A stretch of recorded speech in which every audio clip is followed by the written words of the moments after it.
တကူကောက်ရင်အန်ရယ်ကြုံခဲ့ရသူ15ဦးပရိသတ်အားလုံးပဲမင်္ဂလာပါဒီနေ့မှာတော့မြမရွေရတစောင်းမုံလာပညာရဲ့မိထုံးပွဲတော်မြင်ကွင်းနဲ့အတူမလိုလားအပ်တဲ့အန်ရယ်ကြုံတွေ့ခဲ့ရတဲ့ဖြစ်ရတစ်ခုကိုတင်ဆက်ပေးသွားမှာပဲဖြစ်ပါတယ်နိုဝင်ဘာလ4ရက်နေ့တစောင်းမုံလာပြည်ညကရန်ကုန်နဲ့နေပြည်တော်ရှိလမ်းမတွေပေါ်မှာပန်းတကူပြစ်သူတွေများပြားခဲ့သလိုအဲ့ဒီပန်းတကူတွေကိုအလူအရက်လိုက်လံကောက်ယူကြရင်လည်းစုစုပေါင်းလူ15ဦးလောက်ကားတိုက်ခံရပြီးထိခိုက်ဒဏ်ရာတွေရရှိခဲ့တယ်လို့လူမှုကူညီရေးအသင်းတွေစီကနေသိရပါတယ်ဒီတော့ပန်းတကူကောက်ရင်ဘလို့အန်ရယ်ဖြစ်ခဲ့တယ်လဲဒဏ်ရာရရှိသူတွေရဲ့အခြေအနေဘလို့ရှိတယ်လဲဆိုတော့ကိုအသေးစိတ်ကြည့်ရှုလိုက်အောင်ပါအရင်ဆုံးရန်ကုန်တိုင်းဒေသကြီးကဖြစ်ရတွေကိုလေ့လာကြည့်အောင်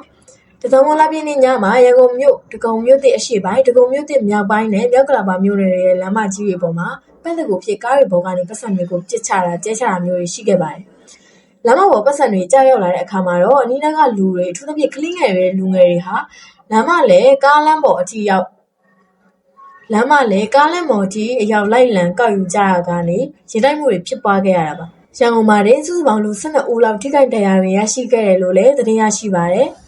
တရားရရှိသူတွေကိုဒဂုံမြို့သစ်အရှေ့ပိုင်းအခြေဆိုင်မြစ်တာတင်ကဟနာရေးကူညီမှုအသင်းအပါအဝင်တခြားလူမှုကူညီရေးအသင်းတွေကနေအလင်းမြန်စွာကူညီကယ်ဆယ်ပေးခဲ့ရပြီးမြောက်ကလာပါစင်းုံကြီးကိုအရေးပေါ်ပို့ဆောင်ပေးခဲ့ရတယ်လို့လည်းသိရပါတယ်။ဒီလိုကားလမ်းမပေါ်အလူအရက်ကောက်ယူမှုတွေကြောင့်ရင်တိုက်မှုတွေချောလဲမှုတွေဒါမှမကရင်ကြောပိတ်ဆို့မှုတွေလည်းဖြစ်ပွားခဲ့တယ်လို့မြင်တွေ့ခဲ့ရသူတွေကဆိုပါတယ်။ဒီလိုပဲနေပြည်တော်ဘက်မှာလည်းတစောင်းမုံလာပညာပတ်တကူကောက်ရင်လည်းမတော်တဆမှုတွေဆက်တိုက်ဖြစ်ပွားခဲ့ပါတယ်။ပြင်မနာမျိုးပန်းကင်းမီပွိုင်းအနီးမှာပန်းတကူဖြစ်ပြီးနောက်လမ်းမေးမှာရက်ကြည့်နေတဲ့အသက်17နှစ်အရွယ်မိန်းကလေးငယ်တဦးဟာကားတိုက်ခံရပြီးထိခိုက်ဒဏ်ရာရရှိခဲ့ပါတယ်။နောက်ထပ်ဖြစ်စဉ်တစ်ခုကတော့ပြင်မနာမျိုးလက်ပံခါလာကျေးရွာအနီးမှာဖြစ်ပွားခဲ့တာပါ။လမ်းမပေါ်ပတ်စံကောက်နေတဲ့အမျိုးသားတဦးနဲ့ကိုရင်တစ်ပါးတို့ကိုမောင်းနေလာတဲ့ဆိုင်ကယ်တစ်စီးကဝင်ရောက်တိုက်မိခဲ့တဲ့အတွက်ဒဏ်ရာရရှိခဲ့ကြပါတယ်။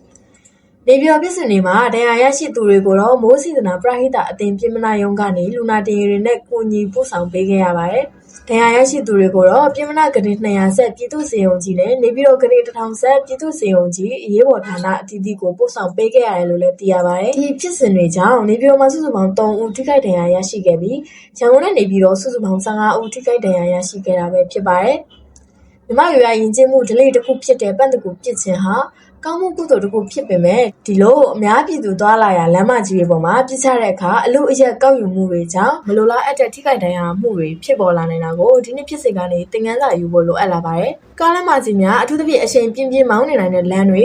မိဘအနီးတွေမှာပြစ်ချခြင်းကိုရှောင်ရှားပါ။ရင်ကြောပိတ်ဆို့ခြင်းနဲ့အနေနဲ့ကင်းစင်ရဲ့ဖျားဝင်းများဖုံးကြောင်းများပန်းချက်များစတဲ့လုံခြုံစိတ်ချရတဲ့နေရာတွေမှာစနစ်တကျခွဲဝေပေးတာကပုံမတင့်တော်ပါတယ်။ပတ်စံကောက်ယူတဲ့အခါမိမိတို့ရဲ့ဘေးကင်းလုံခြုံရေးကိုအဓိကထားပါ။ကားလမ်းမကြီးတွေပေါ်မှာ